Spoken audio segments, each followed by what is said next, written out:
গরম গরম ভাতের সাথে এরকম মাছ ভাজি থাকলে আর কিছুই লাগে না। আসসালামু আলাইকুম, সবাই কেমন আছেন? চলে আসলাম আবারও একটি নতুন ভিডিও নিয়ে। আশা করছি ভিডিওটি ভালো লাগবে। তো আমি সবসময় চেষ্টা করি শর্টকাট রান্নাবান্না। তো শর্টকাট রান্নাবান্নার ভিতরে আজ খুবই সহজভাবে রান্নাটা করে নিলাম।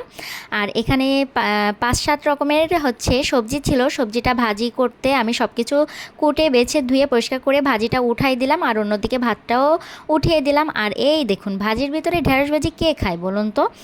তো আমিও একটু দিয়ে দিলাম, আর সঙ্গে দিয়ে দিলাম কাঁচামরিচ। আর এখনও পর্যন্ত কিন্তু আমি এখানে লবণ এবং হলুদ কোনোটাই ব্যবহার করিনি। আমি আগে থেকে সবজিটা একটু সিদ্ধ করে নিচ্ছি। আর তারপর এই যে এখানে আমি 1 চামচের মতো লবণ দিয়ে দিচ্ছি, আর সামান্য হলুদ গুঁড়ো দেবো। হলুদটা বেশি দিব না, যাতে করে কালারটা খুব সুন্দর আসে। এই কারণে হলুদের পরিমাণটা আমি একদমই কমিয়ে দিলাম।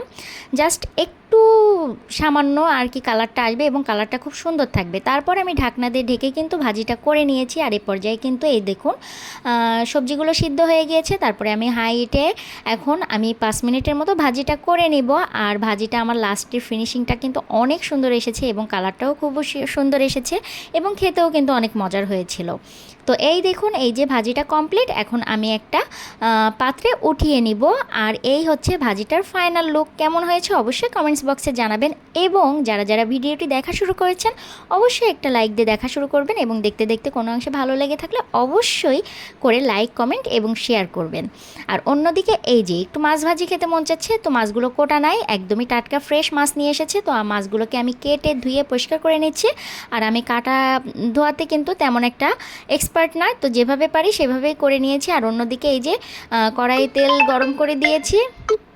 কড়াই দিয়ে এখন আমি এখানে মাছগুলো হলুদ, লবণ এবং মরিচের গুঁড়া দিয়ে ভাজিটা করে নিচ্ছি। এতেই কিন্তু অনেক মজার হয়েছিল এবং টেস্টও আসছিল, যেহেতু টাটকা জিনিস ফ্রিজে রাখা না।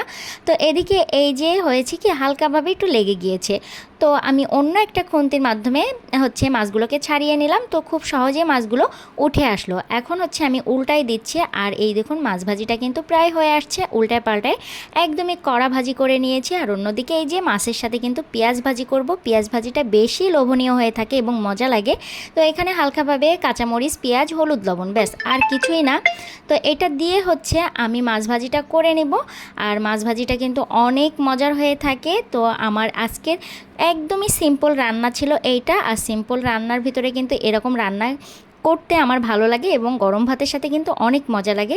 আমার ভিডিওটি যদি আজকে আপনাদের কাছে ভালো লেগে থাকে অবশ্যই কমেন্টস বক্সে জানিয়ে যাবেন, এবং কে কোথা থেকে দেখছেন অবশ্যই জানাবেন। আর এদিকে এই যে মাছ ভাজিতে কিন্তু তেলটা বেশি পড়ে গিয়েছে, তো আমি তেলটা একদমই ছাড়িয়ে নিলাম। আর এই যে মাছ ভাজির ফাইনাল লুক কেমন হয়েছে জানাবেন। আর অন্যদিকে একটু ছবিটা আপনাদের সাথে শেয়ার করে নিলাম।